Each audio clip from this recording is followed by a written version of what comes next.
नमस्कार सर्वांचं स्वागत आहे ग्रामीण देशाच्या थेट संवादमध्ये। आत्ता आपण थोडं इतिहासकालीन आणि त्याच्यानंतर जो काही त्रास सहन केलेला आहे प्रकल्पग्रस्तांनी एका प्रकल्पाच्या बाबतीतला त्या संदर्भात आपल्याशी आपण थेट संवाद साधणार आहोत। काय आहे की आपल्या महाराष्ट्रामध्ये किंवा देशामध्ये विविध जलविद्युत प्रकल्प उभारले जातात, धरणं बांधली जातात आणि मग त्याच्यानंतर त्या ठिकाणी जे लोक राहतात, रहिवास करत असतात, त्यांच्या जमिनी असतात, ज्या शेतीच्या जमिनी असू दे किंवा गुरचरण असू दे, गावठाण जमिनी, त्यांच्या विस्तारित होणाऱ्या कुटुंबाचे जशी आवश्यकता असेल तशी विस्तारित जमिनी असतील, त्या सर्वांवरती सरकारचा 7/12वर त्या सरकारचा शिक्का लागतो आणि तेथील नागरिकांना, तेथील रहिवाशांना विस्थापित केलं जातं इतर ठिकाणी। असाच एक प्रकल्प 1900 म्हणजे स्वातंत्र्य काळानंतर 1958-59 साली त्या सातारा जिल्ह्यामध्ये आला होता, ज्याला कोयना जलविद्युत प्रकल्प बोलतात।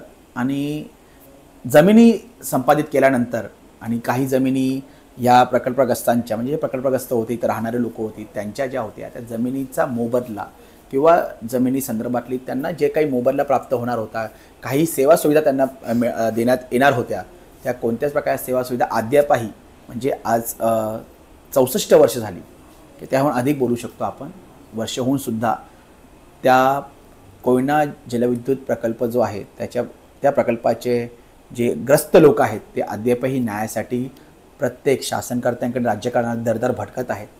आणि त्या संदर्भातच आज आपल्यासोबत विठ्ठलजी मोरे आहेत, जे कोयना प्रकल्पग्रस्त जे आहेत त्यांच्यासाठी लढा देत आहेत। सर, आपण आपली ओळख स्वतःहून सांगाल।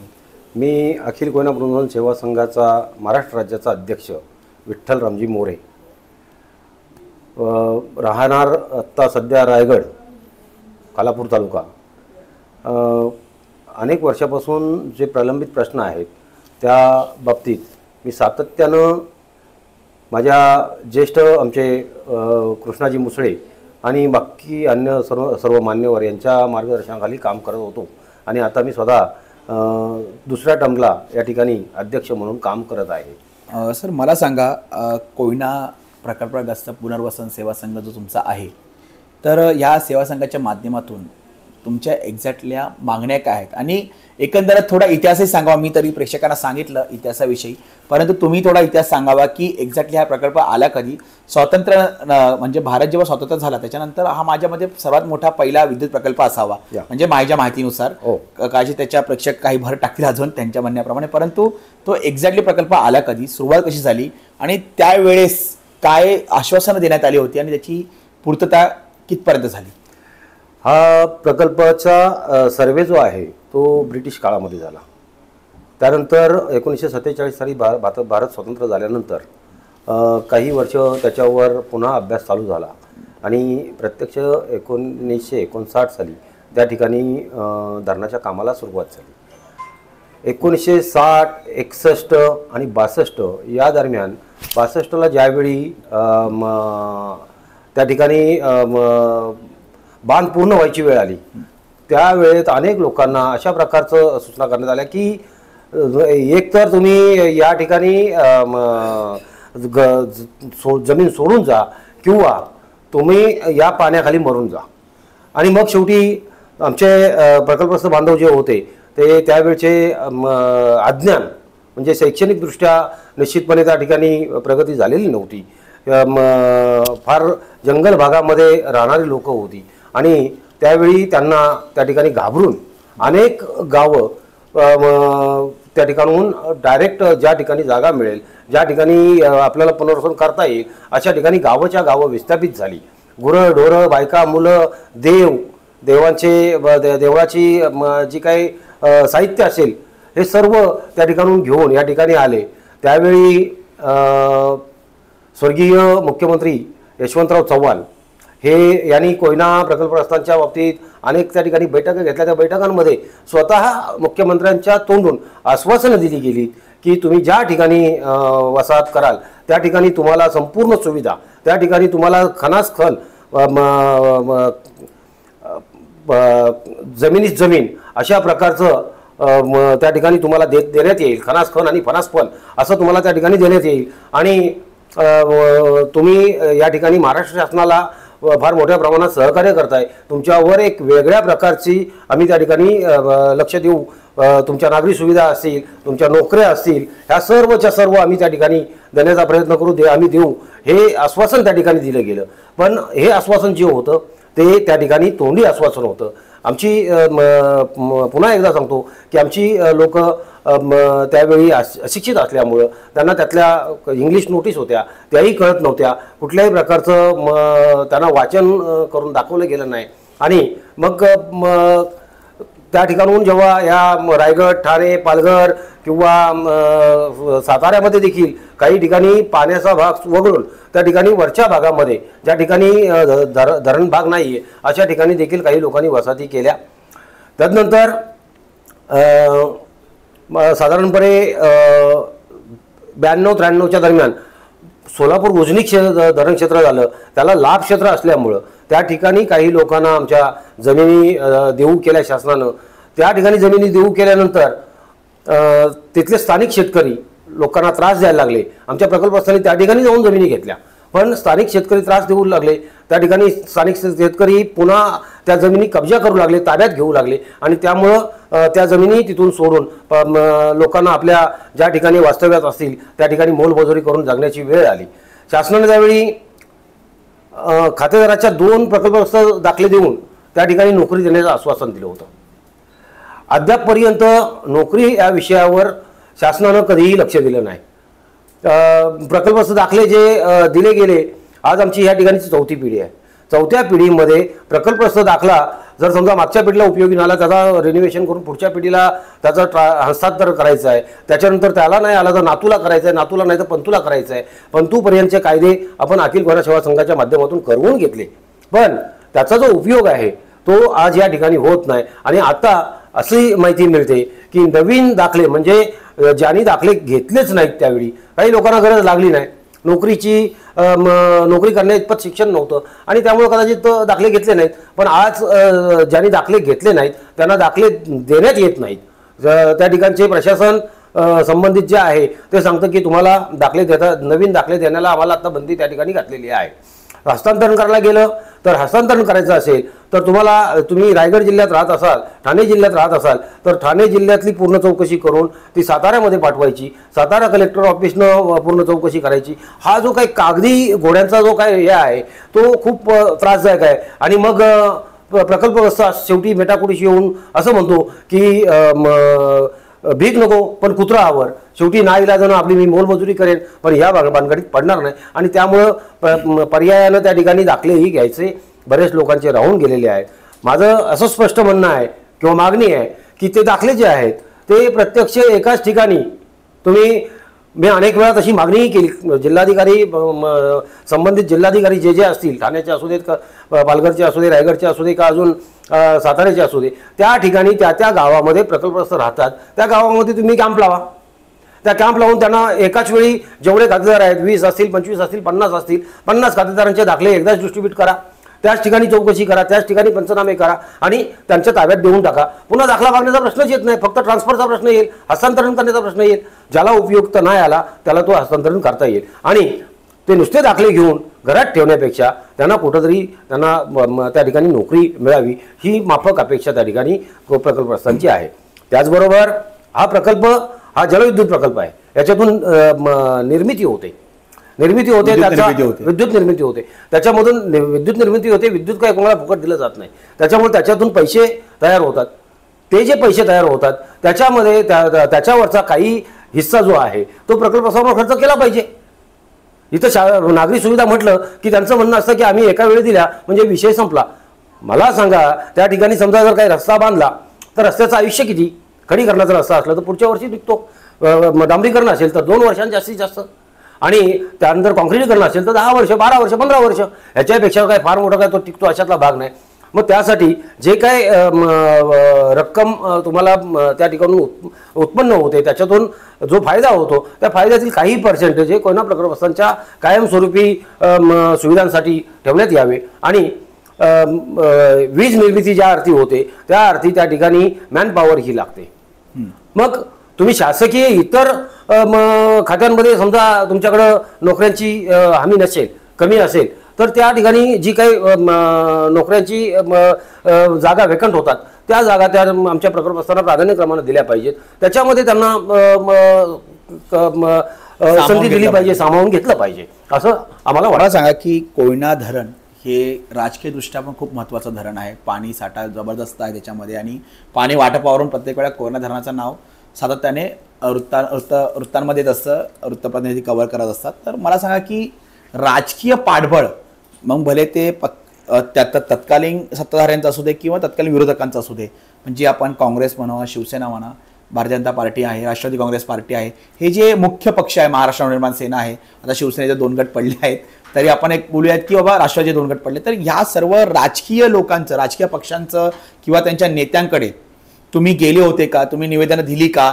त्या आता तुम्ही जसं सांगता की 7 जिल्ह्यामध्ये आमचे प्रकल्पग्रस्त हे विखुरलेले आहेत, त्यांच्या वसाहती आहेत, तर त्या ठिकाणच्या लोकप्रतिनिधी, आमदार जे आहेत, मंत्री आहेत, आता जर मला बरोबर माझ्याकडे माहिती ते मुख्यमंत्री सुद्धा तुमचे कोयना धरण प्रकल्पग्रस्त आहेत. तर एकंदरीत राजकीय पक्षांची भूमिका तुमच्या प्रश्न समस्या सोडवण्याकडे कशी राहिली? आणि त्याच्या अगोदर आता तुमच्या अशा कोणत्या प्रश्न समस्या आहेत ज्या 3-4 तुम्ही प्राधान्याने त्या सुटल्या तर तुम्हाला तत्काळ दिलासा मिळेल? निश्चितपणे आपण जे बोलताय कोयना प्रकल्पाचा त्या मतदारसंघांमध्ये, विधानसभा मतदारसंघांमध्ये टक्का फार मोठा आहे. त्या ठिकाणी जे आमदार आहेत, स्थानिक आमदार, त्यांचे प्रमुख कार्यकर्ते काही आमच्या प्रकल्पग्रस्तांमधले आहेत. असं असताना आता आपण सांगितलं त्याप्रमाणे मुख्यमंत्री आमचे स्वतः कोयनेचे खातेदार आहेत. वास्तविक म्हणजे ते आमचे सभासद असले पाहिजे. पण आत्ता जी काही सह्याद्री अतिथीगृहामध्ये आमची 18 ऑक्टोबर 2023ला सभा झाली, त्याच्यामध्ये त्यांनी आमचं बऱ्यापैकी काही समस्या ऐकून घेतल्या, याला मान्यताही दिली. जी पाण्याबाहेर म्हणजे संपादन न झालेली जागा त्या काळच्या सरकारने, त्या काळच्या अधिकाऱ्यांनी त्या ठिकाणी निर्मनुष्य आणि बेचिराग का केलं? तर आम्ही ज्यावेळी बायका पोरं आमचं सगळं खाटी कांबळं घेऊन या ठिकाणी विंचवाचं बिराड पाठीवर घेऊन या रायगड जिल्ह्यात आलो, 200 मैलाचं जे अंतर आहे त्यावेळी वाहनांची व्यवस्था नव्हती. वेळोवेळी तिकडे जाऊन शेती बघणं आणि शेती करणं हे अवघड होतं.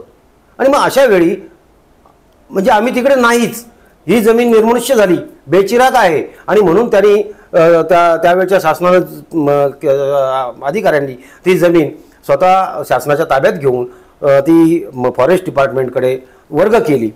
आज त्या जमिनीचा मोबदला आज तागायत आम्हाला मिळालेला नाही. मुख्यमंत्री महोदयांनी त्यावेळी तशा सूचना केल्या की त्यांचा 7/12 रिओपन पुनर्स्थापित करावा. पण त्याच्यावर अद्याप प्रशासनाच्या दिरंगाईमुळं प्रशासनाला मला वाटतं काही गोष्टी त्यातल्या कळतच नाहीत आणि त्यामुळं कदाचित त्यांनी तो विषय तो तसाच शिल्लक ठेवून दिला. याच्यासाठी माझी एक आणखी मुख्यमंत्री महोदयांना सूचना असेल की कोयना विकास महामंडळ स्थापन करावं. त्या विकास महामंडळामध्ये कोयना प्रकल्पग्रस्तांचे काही प्रतिनिधी त्या ठिकाणी ज्यांना माहिती आहे असे प्रतिनिधी त्या ठिकाणी घ्यावे. ते प्रतिनिधी जर त्यांनी त्याच्यामध्ये घेतले तर हे जे प्रश्न आहेत कोयना प्रकल्पग्रस्तांचे आज गेली 65 वर्षे प्रलंबित आहेत. 4थ्या पिढीला त्याचा त्या ठिकाणी आज त्रास सहन करावा लागतोय. ते प्रश्न त्या ठिकाणी निघतील. आणि असं जर होणार नसेल तर मला सांगा की ह्या 4 पिढींचं नुकसान केल्यानंतर अजून 5व्या पिढीची आता जी नव्यानं जन्माला येते त्याही पिढीचं नुकसान हे महाराष्ट्र शासन करणार आहे का? जर असं असेल तर मग प्रकल्पासाठी न्याय कोणाकडे मागावा? मला सांगा, तुम्ही मोबदल्याची भाषा केली आणि शासकीय अधिकाऱ्यांना काही उमगत नाही, तर असे प्रशासनाचे कोणते कोणते विभाग आहेत राज्य शासनाचे जे तुमच्या ह्या कोयना प्रकल्पग्रस्तांच्या प्रशासनाशी निगडीत आहेत आणि ह्याच्यामध्ये शासकीय अधिकाऱ्यांची निष्क्रियता किंवा त्यांचा असहकार्याची भावना ह्या सर्व गोष्टींमुळे हा तुमचा जो प्रश्न समस्या आहे गेली 64 वर्ष प्रलंबित आहे का? महसूल विभाग आहे, मदत पुनर्वसन विभाग आहे, ग्रामविकास विभाग आहे आणि शेवटी याला सगळं लागतं ते कोण? अर्थ खातं म्हणजे अर्थ विभाग आला. शेवटी जरी का उद्या मुख्यमंत्र्यांनी सांगितलं की कोयना प्रकल्पाला 500 कोटी रुपये ग्रामविकाससाठी द्या, मग ग्रामविकास मंडळाने त्याला मान्यता दिली पाहिजे. तुमचा अर्थविकास मंडळानं त्याला अर्थसहाय्य केलं पाहिजे, त्याशिवाय तर पूर्ण होणार नाही. म्हणजेच शासनाची रथाची 2 चाकं असतात त्याप्रमाणे शासनाची 2 चाकं आहेत, शासन आणि प्रशासन. शासनानं त्याला सूचना केल्यानंतर प्रशासनानं त्यावर इम्प्लिमेंट केलं पाहिजे. आणि म्हणून मी मगाशी म्हटलो की प्रशासनानं जर इम्प्लिमेंट करायची असेल तर प्रशासनानं त्यासाठी निश्चितपणे आमचा त्यामध्ये सहभाग असणं गरजेचं आहे. त्यांना अवगत नसेल तर आम्ही त्यांना सहकार्य करायला तयार आहोत ना. आमच्यामध्ये असे खूप लोक असे आहेत की ज्यांना ह्या प्रकल्पासंदर्भातली पूर्णतः माहिती आहे. त्यांना आम्ही त्या ठिकाणी त्यांच्या मदतीला देऊ, बिना पैशाचे, बिना खर्चाचे, बिना कुठला अनुदानातून देऊ. पण त्या ठिकाणी त्यांनी त्यांची मदत घेतली पाहिजे, त्यांचं कुठंतरी ऐकलं पाहिजे, त्यांना विश्वासात घेतलं गेलं पाहिजे. पाटील साहेब, मला सांगा की तुम्ही अध्यक्ष झाल्यापासून अशा किती बैठका प्रशासनाने तुम्हाला कॉल केल्या जेणेकरून तुम्ही त्यांच्याबरोबर चर्चा करू शकतात, किंवा राऊंड टेबल कॉन्फरन्स म्हणजे थोडक्यामध्ये म्हणजे चर्चा विनिमय झाल्याशिवाय चर्चेतूनच प्रत्येक समस्या प्रशासनाला सोडवली जाते.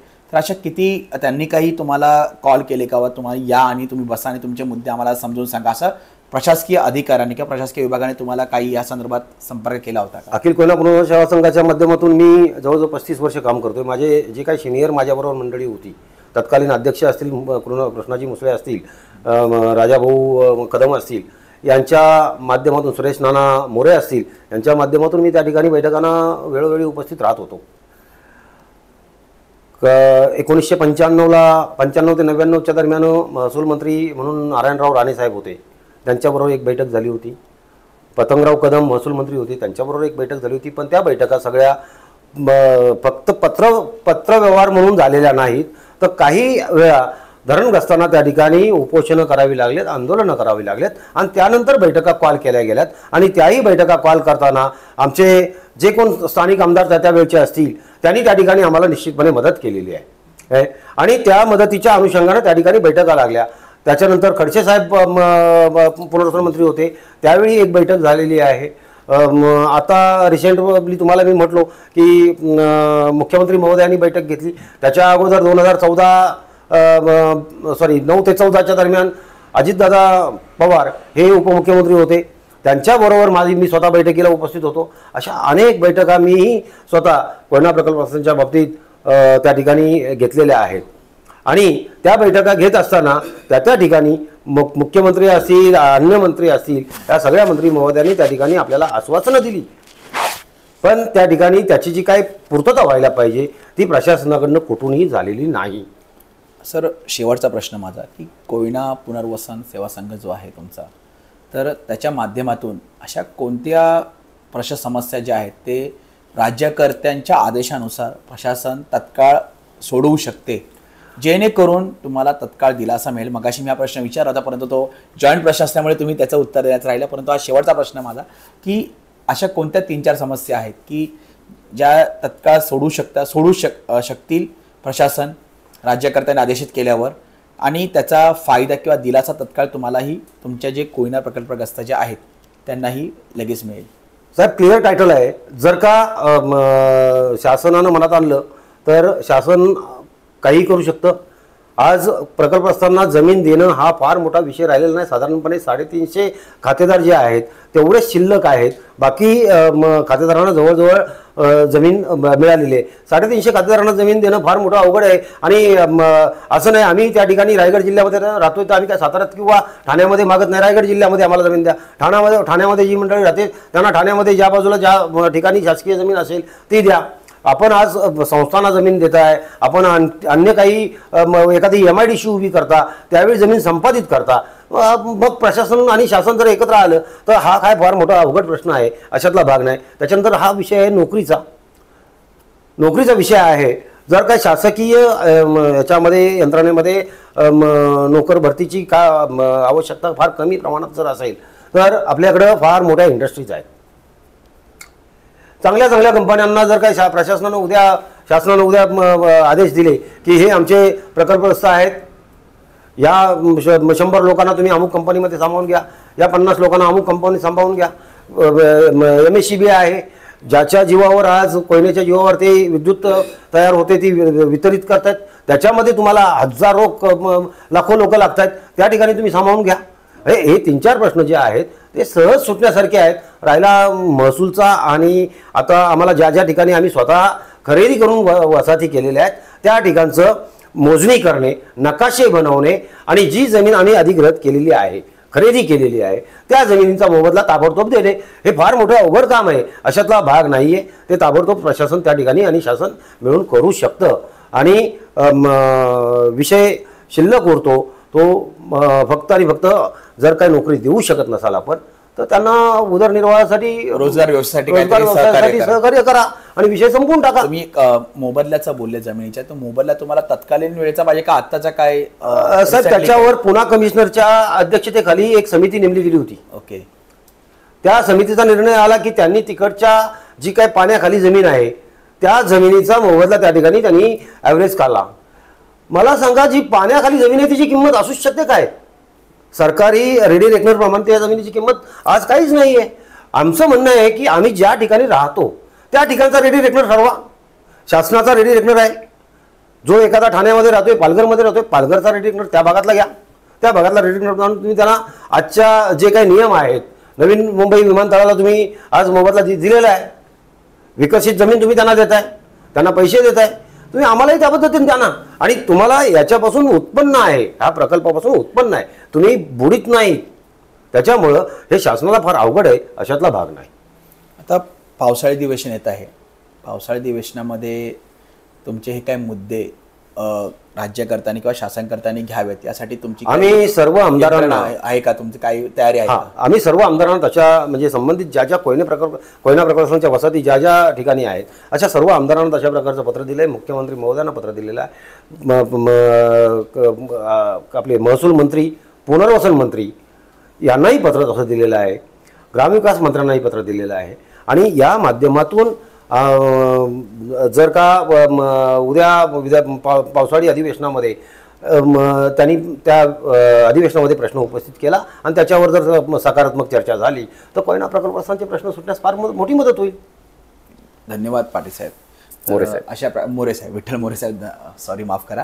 तर अशा प्रकारे कोयना पुनर्वसन सेवा संघाचे विठ्ठल मोरे आपल्यासोबत होते. त्यांनी कोयना प्रकल्पग्रस्त जे काही प्रश्न समस्या गेली 64 वर्षापासून प्रलंबित आहेत, 1959-62 पासून म्हणजे संपादित केलेली, भराव टाकला, तिथे सर्व केलं, कोयना जलविद्युत प्रकल्प उभा केला आणि तिथून विस्थापित झालेले जे काही नागरिक होते, जे काही रहिवासी होते, जे काही कुटुंबीय होते, ते अद्यापही शासनाकडे आणि राज्यकर्त्यांकडे दारोदारी जाऊन आपल्या प्रश्न समस्या सोडवाव्यात, आम्हाला रोजगार, आम्हाला मोबदला द्यावा यासाठी भटकत आहे. मी भटकत हा शब्द यासाठी वापरतो कारण की ते सातत्याने 7 जिल्ह्यांमध्ये आहेत.